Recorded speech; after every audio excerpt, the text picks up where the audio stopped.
Bengali টিউশনে তোমাদের সকলকে স্বাগত। আমি শুভময়। আজ তোমাদের ক্লাস 7 এর অন্তর্গত একটি গল্প নিয়ে আলোচনা করব। রমেশচন্দ্র মজুমদারের লেখা বাঙালি জাতি। আজ আমরা এই গল্পটি নিয়ে একটু আলোচনা করব। গল্পটি একটু কঠিন এবং সাধু ভাষায় লেখা। তোমরা মনোযোগ সহকারে লাইনগুলো দেখবে। আমি যথাসাধ্য চেষ্টা করব বুঝিয়ে দেওয়ার। চলো তাহলে শুরু করছি। দেখতেই পাচ্ছ এখানে আমরা তাহলে বাঙালি জাতি, রমেশচন্দ্র মজুমদারের লেখা এই গল্পটি নিয়ে এবার লাইন ধরে ধরে আলোচনা করছি বা শুরু করছি। প্রথমে আমরা লেখক পরিচিতি সম্বন্ধে একটু দেখে নেব। দেখো, প্রখ্যাত ঐতিহাসিক রমেশচন্দ্র মজুমদারের জন্ম বাংলাদেশের ফরিদপুরে এক দরিদ্র পরিবারে 1888 খ্রিস্টাব্দের 4ই ডিসেম্বর। লেখাপড়া কটকের রেভেন্স কলেজিয়েট স্কুল এবং সুরেন্দ্রনাথ কলেজে। পরে প্রেসিডেন্সি কলেজে ভর্তি হয়ে 1909 খ্রিস্টাব্দে অনার্স সহ বিএ এবং 1911 খ্রিস্টাব্দে প্রথম শ্রেণীতে দ্বিতীয় হয়ে এমএ পাশ করেছিলেন। Corporate life in ancient India নামে একটি প্রবন্ধ লিখে তিনি ডক্টরেট উপাধি পেয়েছিলেন। তিনি প্রথম গবেষণা শুরু করেছিলেন প্রাচীন ভারত নিয়ে। 26 বছরের অক্লান্ত পরিশ্রমে তিনি 11 খণ্ডে বৈদিক ভারত থেকে স্বাধীন ভারত পর্যন্ত অর্থাৎ প্রায় 3000 বছরের ভারতের জনগণের সামগ্রিক ইতিহাস পর্যালোচনা করেছেন। ভারতের স্বাধীনতা সংগ্রামের ইতিহাস রচনার জন্য ভারত সরকার দ্বারা গঠিত সম্পাদক মণ্ডলীর তিনি অন্যতম প্রধান সদস্য ছিলেন। তার রচিত হিস্ট্রি অফ ফ্রিডম মুভমেন্ট গ্রন্থে ভারতের স্বাধীনতার ইতিহাসের বিস্তারিত আলোচনা রয়েছে। এই মহান ঐতিহাসিকের প্রয়াণ ঘটে 1980 খ্রিস্টাব্দের 12ই ফেব্রুয়ারি। আমরা বাঙালি জাতি রমেশচন্দ্র মজুমদারের লেখা যে গল্প, সেই গল্প আমরা পাঠ করছি। প্রকৃত ইতিহাস বলিতে আমরা যাহা বুঝি, মানে সত্যিকারের ইতিহাস বলতে আমরা যেটা বুঝি, প্রাচীন বাংলার সেরূপ ইতিহাস লেখার সময় এখনো আসেনি, অর্থাৎ এখনো সেই ইতিহাস লেখার সময় হয়নি। কখনো আসিবে কিনা তাহা বলাও যায় না। আমাদের দেশে এই যুগে রচিত কোনো ঐতিহাসিক গ্রন্থও নাই, মানে তখন তার আমলে কোনো ঐতিহাসিক গ্রন্থ ছিল না। সুতরাং প্রাচীন লিপি, মুদ্রা ও অতীতের অন্যান্য স্মৃতিচিহ্নই এই ইতিহাস রচনার প্রধান উপকরণ। কি কি দেখে ইতিহাস রচনা করা হতো? লিপি, মুদ্রা, অতীতের অন্যান্য স্মৃতিচারণ। আজ বাংলার ইতিহাসের উপকরণ পরিমাণে মুষ্টিমেয়, মানে খুব অল্প পরিমাণের, কিন্তু মুষ্টিমেয় হলেও ইহা ধূলিমুষ্ট নহে, মানে একেবারে ধুলার মতো তো নয়। বেশ অনেকগুলোই আছে, স্বর্ণমুষ্টি, মানে যে কটা আছে বেশ নামি দামি আছে, বেশ দামি। ঊনবিংশ শতাব্দীর প্রারম্ভে কতগুলি নিছক গল্প ও অলীক কাহিনী ইতিহাস নামে পরিচিত ছিল। কতগুলি গল্প এবং কাহিনী, সেগুলোকেই আমরা ইতিহাস বলে মানতাম বা চিনতাম। বাঙালির অতীত কীর্তির বিস্তৃতির নিবিড় অন্ধকারে ডুবিয়া গিয়েছিল। তাহলে বাঙালি কি হয়েছিল? তার বিস্তৃতির নিবিড় অন্ধকারে ডুবে গিয়েছিল। আজ ইতিহাসের একটু টুকরা মাত্র আমরা জানি, মানে ইতিহাসের খুব অল্পই আমরা জানি, কিন্তু হীরার টুকরার মতোই ইহার ভাস্বর দীপ্তি অতীতের অন্ধকার উজ্জ্বল করিয়াছে। মানে যেটুকু জানি ওটুকুই হীরার মতো হয়ে রয়েছে। বিজয় সিংহের কাল্পনিক সিংহল বিজয় কাহিনী বাঙালির সাহস ও বীরত্বের একমাত্র নিদর্শন বলিয়াই এতদিন গণ্য ছিল। তাহলে সিংহল বিজয় যে কাহিনী আমরা বিজয় সিংহের জেনেছি, সেটাই এতদিন আমাদের একমাত্র নিদর্শন ছিল বাঙালির। আজ আমরা জানতে পারিয়াছি যে বাঙালির বাহুবল সত্য সত্যই একদিন তাহার গর্বের বিষয় ছিল। বাঙালির শশাঙ্ক কর্ণকুব্জ হইতে কলিঙ্গ পর্যন্ত বিজয়াভিযান করিয়া যে সাম্রাজ্য ভিত্তি প্রতিষ্ঠা করিয়াছিলেন, বাঙালির ধর্মপাল দেবপাল তাহার পরিকল্পনা সম্পূর্ণ করিয়া সুদূর পঞ্চনত অব্দি বাহুবলে বাঙালির রাজশক্তি দৃঢ়ভাবে প্রতিষ্ঠা করেছিল। এখানে কয়েকজন বাঙালির নাম বলেছেন, শশাঙ্ক, ধর্মপাল, দেবপাল। তারা যথাসাধ্য চেষ্টা করে বাঙালির রাজশক্তিকে দৃঢ়ভাবে প্রতিষ্ঠা করেছিলেন। এই পড়ার মাঝে মাঝে এই কিছু কিছু জিনিস বুঝিয়ে দেব। এগুলো কিন্তু গল্পের মধ্যে নেই, মানে মজুমদার বাবুর লেখার মধ্যে এগুলো নেই। শশাঙ্ক, দেখো শশাঙ্ক সম্বন্ধে একটু জানতে হবে। শশাঙ্ক গুপ্ত রাজা মহাসেন গুপ্তের অধীনে মহাসামন্ত ছিলেন। 606 খ্রিস্টাব্দে স্বাধীন রাজ্য প্রতিষ্ঠা করে রাজ্য বিস্তারে তিনি মনোযোগী হয়েছিলেন। শশাঙ্কের রাজধানী ছিল কর্ণসুবর্ণ। দক্ষিণে দণ্ডভুক্তি, মানে পূর্ব ও পশ্চিম মেদিনীপুর জেলার উৎকল ও কঙ্গোদ, পশ্চিমে মগধ শশাঙ্কের রাজ্যের অন্তর্ভুক্ত হয়েছিল। আনুমানিক 637 খ্রিস্টাব্দে শশাঙ্কের মৃত্যু হয়েছিল। পরবর্তীতে দেখো আমরা ধর্মপাল নিয়ে আলোচনা করব। এগুলো কিন্তু পড়ার মধ্যে নেই, আমি বুঝিয়ে দেওয়ার জন্য করছি। 770 খ্রিস্টাব্দে গোপালের মৃত্যুর পর, মানে রাজা গোপালের মৃত্যুর পর তার পুত্র ধর্মপাল সিংহাসনে বসেছিলেন। তিনি ছিলেন পাল বংশের সর্বশ্রেষ্ঠ রাজা। তার চেষ্টায় ও বাহুবলে ক্ষুদ্র গৌড় রাজ্য এক ভারতীয় রাজ্যে পরিণত হয়েছিল। তাহলে গৌড়ের রাজা ছিল আমাদের যে মালদার কাছাকাছি যে গৌড় রয়েছে সেই গৌড়ের রাজা। তার আমলেই ত্রিপাক্ষী দ্বন্দ্ব শুরু হয়েছিল। সিংহাসনে বসেই তিনি বিহার ও মগধ দখল করে কনৌজের অধিকারের জন্য লড়াইয়ে অবতীর্ণ হয়েছিলেন। ধর্মপাল গঙ্গা যমুনা দোয়াব অঞ্চল দখল করার চেষ্টা করলে প্রতিহার রাজ বাৎসরাজের কাছে পরাজিত হয়েছিলেন। দেখো, চেষ্টা করেছিলেন কিন্তু পরাজিত হয়েছে। কিন্তু বৎসরাজ তার বিজয় সাফল্য ভোগ করতে পারেনি। তিনি রাষ্ট্রকূজরাজ ধ্রুবর হাতে পরাজিত হয়েছিলেন। তিনিও পরাজিত হয়েছিলেন। ধ্রুব দাক্ষিণাত্যে ফিরে গেলে ধর্মপাল কনৌজ থেকে বৎসরাজের অনুগত ইন্দ্রায়ুধকে পরাজিত ও বিতাড়িত করে নিজের অনুগত চন্দ্রায়ুধকে কনৌজের সিংহাসনে বসিয়েছিল। এগুলো ধর্মপাল সম্বন্ধে একটু আলোচনা করা হলো। এবারে আমরা দেবপাল সম্পর্কে আলোচনা করব। 810 খ্রিস্টাব্দে ধর্মপালের মৃত্যুর পর তার পুত্র দেবপাল সিংহাসনে বসেছিলেন। তিনি অসম বা কামরূপ ও দক্ষিণে অবস্থিত কলিঙ্গ রাজ্য দখল করেছিলেন। সব কিন্তু বাঙালি এগুলো। ত্রিপাক্ষিক দ্বন্দ্বের সুবাদে তিনি কনৌজ দখল করেছিলেন। দেবপাল হিমালয়ের পার্বত্য অঞ্চলে হুনদের রাজ্য দখল করে কম্বোজ রাজ্য জয় করেছিল। তিনি দক্ষিণে দ্রাবিড়দের ও অসম বা প্রাগ জ্যোতিষপুরের রাজাকে তার বশ্যতা স্বীকার করিয়েছিলেন। দেবপালের রাজত্বের সীমা ছিল হিমালয়ের পাদদেশ থেকে পূর্বে কামরূপ পর্যন্ত। তিনি দক্ষিণ পূর্ব এশিয়ার শৈলেন্দ্র বংশীয় রাজা বালপুত্র দেবকে নালন্দায় একটি বৌদ্ধ বিহার নির্মাণের অনুমতি দিয়েছিলেন। তার পৃষ্ঠপোষকতায় নালন্দা বিশ্ববিদ্যালয়ের উন্নতি ঘটেছিল। তাহলে নালন্দা বিশ্ববিদ্যালয়ের উন্নতির পেছনেও কিন্তু একজন বাঙালির কৃতিত্ব রয়েছে। আমরা আবার সেই পড়াতে ফিরে আসলাম। ক্ষীণদেহ বাঙালি ধর্মপাল কান্যকুব্জের রাজসভায় সম্রাটের আসনে বসিতেন, আর সমগ্র আর্যাবর্তের রাজন্যবর্গ প্রণত হইয়া তাহাকে অভিবাদন করিতেন। একজন বাঙালি রাজসভায় বসতেন এবং সবাই তাকে অভিবাদন করতেন। গঙ্গা তীরে মৌর্য সম্রাট অশোকের কীর্তিপুত পাটলিপুত্র নগরীর রাজসভায় ভারতের দূর দূরান্তের প্রদেশ হইতে আগত সামন্ত রাজন্যবর্গ বহু মূল্য উপঢৌকন সহ নতশিরে দণ্ডায়মান হইয়া পাল সম্রাটের প্রতীক্ষা করতেন। তাহলে ধর্মপালের প্রতীক্ষা করতেন সবাই। এবার এখানে আমরা অশোককে পেলাম। দেখো, অশোক সম্পর্কে একটু সাধারণত আমাদের বলে নিতে হবে। এখানে কিন্তু বইয়ের মধ্যে অশোক সম্বন্ধে লেখা নেই। বিন্দুসারের মৃত্যুর পর তার পুত্র অশোক মগধের সিংহাসনে আরোহণ করেছিলেন। অশোক পৃথিবীর শ্রেষ্ঠ নৃপতিদের মধ্যে অন্যতম ছিল। তার শাসনকালে ভারতের ইতিহাসে গৌরবময় কাল। তিনি দেবানাং প্রিয় বা দেবতাদের প্রিয় উপাধি নিয়েছিলেন। বৌদ্ধ কাহিনী অনুসারে অশোক প্রথম জীবনে নিষ্ঠুর ছিলেন, মানে প্রচণ্ড হিংসা মারামারি ইত্যাদিতে তিনি বিশ্বাস করতেন। জানা যায় তিনি তার 99 জন ভাইকে হত্যা করে সিংহাসনে বসেছিলেন ও তাকে চণ্ডাশোক বলা হতো। কিন্তু ঐতিহাসিক ভান্ডারকার এই মত স্বীকার করেননি। অশোকের সম্পর্কে ইতিহাস জানতে হলে আমাদের তার লেখা বা শিলালেখাগুলির উপর নির্ভর করতে হয়। পাথরের ওপর, স্তম্ভের ওপর, গুহার গায়ে এই লেখাগুলি খোদিত করা হয়েছিল।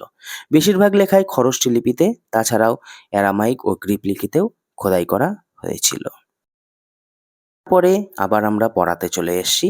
ইহা স্বপ্ন নহে, সত্য ঘটনা। মানসিক ও আধ্যাত্মিক শক্তিতে বাঙালি বলীয়ান ছিল। মানসিক দিক দিয়েও আধ্যাত্মিক দিক দিয়েও বাঙালি শ্রেষ্ঠই ছিল। ভারতবর্ষের অন্যান্য প্রদেশ হইতে বিতাড়িত বৌদ্ধ ধর্ম বাঙালির রাজ্যেই শেষ আশ্রয় লাভ করিয়া 400 বৎসর টিকিয়াছিল। এই সুদীর্ঘ বাঙালি বৌদ্ধ জগতে গুরুস্থানীয় ছিল, মানে বৌদ্ধ জগতেও বাঙালি গুরু হিসাবেই ছিল। জগৎ বিখ্যাত নালন্দা ও বিক্রমশিলা বিহার বাংলার বাইরে অবস্থিত হইলেও 400 বৎসর পর্যন্ত বাঙালির রাজশক্তি ও মনীষা ও ধর্মভাবের দ্বারাই পরিস্ফুট হয়েছিল। মানে বাংলা, বিহার, উড়িষ্যার যে এই যে নালন্দা বিক্রমশিলা বাইরে হলেও, মানে বাংলার বাইরে হলেও বাঙালির দ্বারাই পরিচালিত মোটামুটি হয়েছিল। নালন্দা বিশ্ববিদ্যালয় সম্পর্কে সবাই যেন কম বেশি। হিউয়েন সাংয়ের বিবরণ থেকে নালন্দা বিশ্ববিদ্যালয় সম্পর্কে অমূল্য তথ্য পাওয়া যায়। দেশ বিদেশের প্রায় 10,000 জন ছাত্র এই বিশ্ববিদ্যালয়ে পড়াশোনা করত। বহু প্রসিদ্ধ বৌদ্ধ আচার্য এই বিশ্ববিদ্যালয়ে শিক্ষা দিতেন এবং তাদের পাণ্ডিত্যের খ্যাতি দেশ বিদেশে ছড়িয়ে পড়েছিল। ছাত্রদের ভরণ পোষণের ভার নিয়েছিলেন 2 জন রাজা ও অন্যান্য ধনী ব্যক্তি। বাণিজ্যের সম্পাদ একদিন বাঙালি ঐশ্বর্যশালী ছিল, মানে বাণিজ্যের দিক দিয়েও বাঙালি ঐশ্বর্যশালী ছিল। তাম্রলিপ্ত হতে বাণিজ্যপথ সমুদ্র পার হইয়া দূর দূরান্তে যাইত। বাংলার সূক্ষ্ম বস্ত্রশিল্প সমৃদ্ধ জগতে প্রসিদ্ধি লাভ করেছিল। বাংলার যে সূক্ষ্ম বস্ত্রশিল্প সেটাও ভারত বিখ্যাত হয়েছিল, মানে জগৎ বিখ্যাত। সংস্কৃত সাহিত্যেও বাঙালির দান অকিঞ্চিৎকর নহে। জয়দেবের কোমলকান্ত পদাবলী সংস্কৃত সাহিত্যের বুকে কৌস্তবী মণির ন্যায় চিরকাল বিরাজ করবে। মানে জয়দেবের যে কোমলকান্ত সেটা একদম জ্বলজ্বল করবে সব সময়। যতদিন সংস্কৃত ভাষা ও সাহিত্যের চর্চা থাকবে ততদিন গৌড়ীয় রীতি এবং বল্লাল সেন এবং হলায়ুত, ভবদেব ভট্ট, সর্বানন্দ গৌড়পাদ, শ্রীধর ভট্ট, সন্ধ্যাকর নন্দী, ধৈ প্রভৃতি রচনা সমগ্র ভারতে আদৃত হইবে। বল্লাল সেন 1158 খ্রিস্টাব্দে বিজয় সেনের পুত্র ছিল বল্লাল সেন। তিনি সিংহাসনে বসেছিলেন। তিনি অভ্যন্তরীণ দিকে দৃষ্টি দিয়েছিলেন। বল্লাল সেন বাংলায় কৌলিন্য প্রথার প্রবর্তক হিসাবে বিখ্যাত হয়ে আছেন। তিনি দানসাগর ও অদ্ভুত সাগর নামে দুটি মূল্যবান গ্রন্থ রচনা করেছিলেন। এবারে আমরা কবি জয়দেব সম্পর্কে দেখে নেব। রাজা লক্ষণ সেনের সভাকবি ছিলেন প্রাচীন বাংলার শ্রেষ্ঠ কবি জয়দেব। বীরভূম জেলার কেন্দুবিলবু গ্রামে তার জন্ম হয়েছিল। এখানে এখনো প্রতি বছর কবির জন্মদিন উপলক্ষে বড় মেলার আয়োজন হয়। গীতগোবিন্দম সংস্কৃত ভাষার এক অমূল্য সম্পদ। এতে 40টি টীকা এবং রামকৃষ্ণের প্রেমলীলার বিবরণ লেখা আছে। গীতগোবিন্দম আজও বাংলা ও উড়িষ্যার সমানভাবে জনপ্রিয়। এবার হলায়ুত সম্পর্কে একটু দেখে নেব। লক্ষণ সেনের সভাপণ্ডিত ছিলেন হলায়ুত। ব্রাহ্মণ সর্বস্ব, মীমাংসা সন প্রভৃতি বই রচনা করে তিনি খ্যাতি লাভ করেছিলেন। ধৈ রাজা লক্ষণ সেনের আরেক সভাকবি হলেন ধৈ। ধৈকে সেন যুগের শ্রেষ্ঠ কবি বলা হয়। কবি রচিত পবনদূত মানে ধৈ রচিত পবনদূত গ্রন্থটি সেন যুগের শ্রেষ্ঠ কাব্যগ্রন্থ হিসাবে পরিচিত। আমরা গল্পের মধ্যে প্রবেশ করছি। শিল্প জগতে মধ্যযুগে বাঙালির স্থান অতিশয় উচ্চে, মানে শুধু সাহিত্যে না, শিল্পেও। সোমপুরে বাঙালি যে বিহার নির্মাণ করেছিলেন সমগ্র ভারতে তাহার তুলনা মেলে না। বাংলার স্থপতি শিল্প ও ভাস্কর্য সমগ্র দক্ষিণ পূর্ব এশিয়ায় প্রভাব বিস্তার করেছিল। শুধু বাংলায় না, দক্ষিণ পূর্ব এশিয়ায় বাঙালির সেই শিল্প প্রভাব বিস্তার করেছিল। এই রূপে যেদিকেই দৃষ্টিপাত করা যায় প্রাচীন যুগে বাঙালির কীর্তি ও মহিমা আমাদের নয়ন সম্মুখে উদ্ভাসিত হইয়া ওঠে। মানে যেদিকেই তাকাও চোখের সামনে বাঙালির কীর্তি ভেসে উঠবে। আমাদের ধারাবাহিক ইতিহাস না থাকলেও ইতস্তত বিক্ষিপ্ত কয়েকটি বিবরণ হইতে সেকালের যে পরিচয় পাওয়া যায় বাঙালি মাত্রেরই তাহাতে গৌরববোধ করিবার যথেষ্ট কারণ আছে। যে ভূখণ্ড আজ বঙ্গদেশ নামে পরিচিত প্রাচীন যুগে তাহার বিশিষ্ট কোনো একটি নাম ছিল না এবং তাহার ভিন্ন ভিন্ন অংশ ভিন্ন ভিন্ন নামে অভিহিত হইত। আজ যে বাঙালি একটি বিশিষ্ট জাতিতে পরিণত হয়েছে ইহার মূলে আছে তাহার ঐক্য এবং দীর্ঘকাল একই দেশের শাসনাধীনে বসবাস।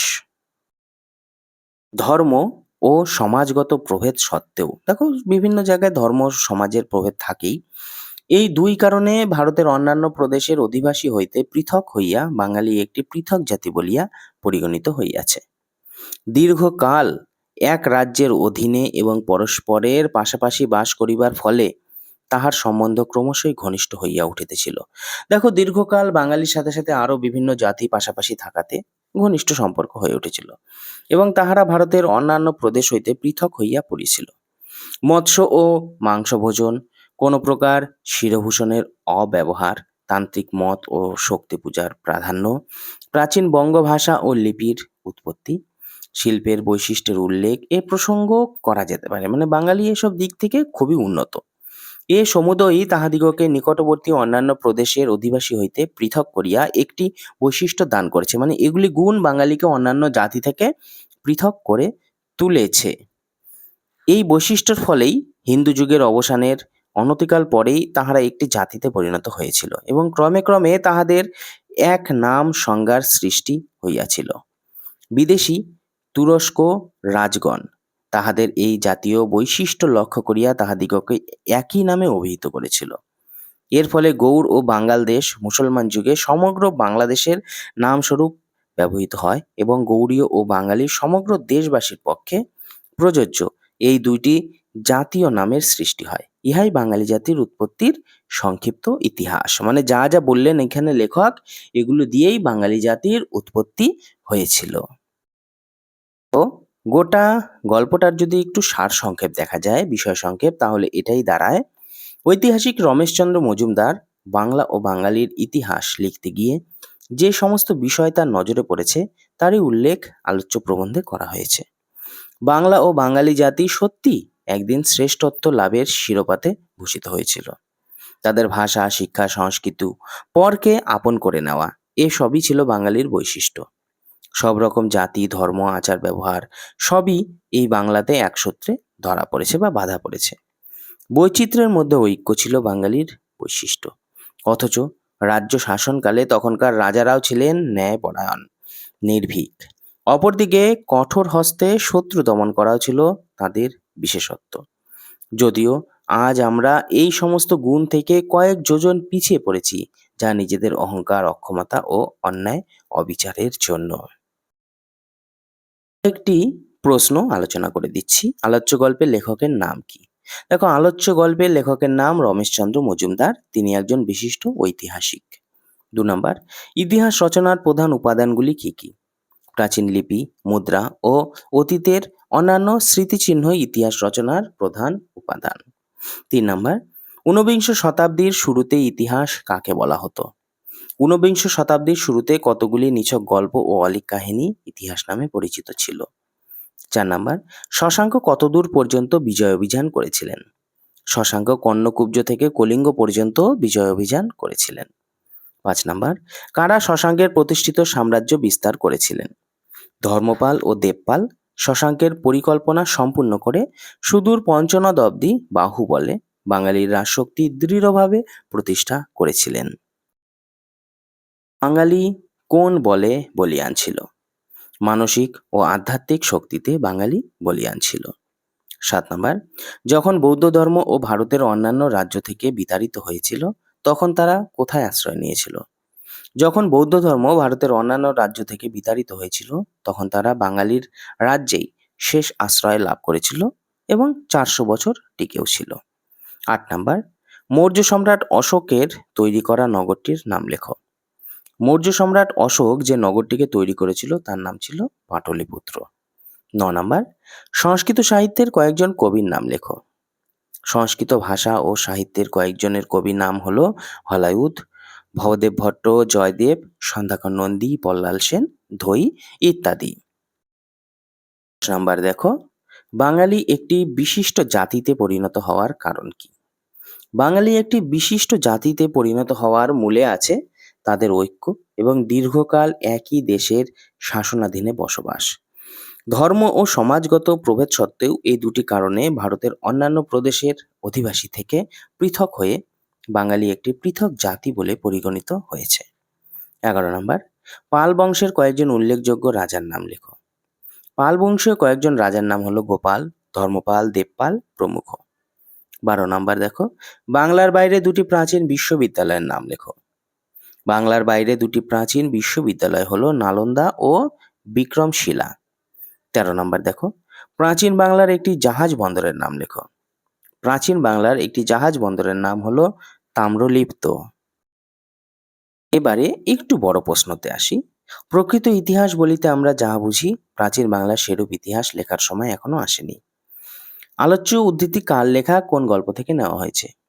আলোচ্য উদ্ধৃতিটি লেখক হলেন বিশিষ্ট ঐতিহাসিক রমেশচন্দ্র মজুমদার। খ নাম্বার দেখো, প্রাচীন বাংলার ইতিহাস লেখার সময় এখনো আসেনি কেন? মানে কেন এখনো আসেনি? ইতিহাস বলতে বোঝায় অতীত ঘটনার ইতিবৃত্তি, কিন্তু অতীতের সঠিক ইতিবৃত্ত উপলব্ধ নয়, যা আছে তা নিছক গল্প বা অলীক কাহিনী। অতীতের যে ইতিহাস লেখা হয়েছে তা প্রাচীন লিপি, মুদ্রা কিংবা অন্যান্য স্মৃতিচিহ্ন থেকে অনুমান প্রমাণের মাধ্যমে। এখনো অনেক প্রাচীন তথ্য আবিষ্কারের অপেক্ষায়। তাই লেখক বলেছেন প্রাচীন বাংলার ইতিহাস লেখার সময় এখনো আসেনি। ক নাম্বার দেখো, ইতিহাস রচনার প্রধান উপকরণগুলির নাম লেখো। ইতিহাস রচনার প্রধান উপকরণগুলি হলো অতীতের অন্যান্য স্মৃতিচিহ্ন, প্রাচীন লিপি ও মুদ্রা। এবার ২ নাম্বার প্রশ্ন দেখো, শিল্প জগতের মধ্যযুগে বাঙালির স্থান অতিশয় উচ্চে। শিল্প জগতের মধ্যযুগে বাঙালির স্থান কোথায় ছিল? দেখো, মধ্যযুগে শিল্প জগতে বাঙালির স্থান ছিল অতি উচ্চে। বি নাম্বার, বাঙালি কোথায় বিহার নির্মাণ করেছিলেন? সোমপুরে বাঙালি বিহার নির্মাণ করেছিলেন। সি নাম্বার, বাংলার স্থপতি শিল্প ও ভাস্কর্য সম্বন্ধে যা জানো লেখো। বাংলার স্থাপত্য শিল্প ও ভাস্কর্য সমগ্র দক্ষিণ পূর্ব এশিয়ায় প্রভাব বিস্তার করেছিল। আরে কয়েকটি পদান্তর দেখে নাও। ইতিহাস, ঐতিহাসিক; কাল্পনিক, কল্পনা; মানসিক, মন; সাহিত্য, সাহিত্যিক; প্রতীক্ষা, প্রতীক্ষিত; বিস্তৃতি, বিস্তার; পরিকল্পনা, পরিকল্পিত; প্রসিদ্ধি, প্রসিদ্ধ; সাহস, সাহসী; প্রদেশ, প্রাদেশিক। Thank you so much. আমরা আবার নতুন ভিডিও নিয়ে হাজির হব তোমাদের সামনে। আজ তাহলে এটুকুই।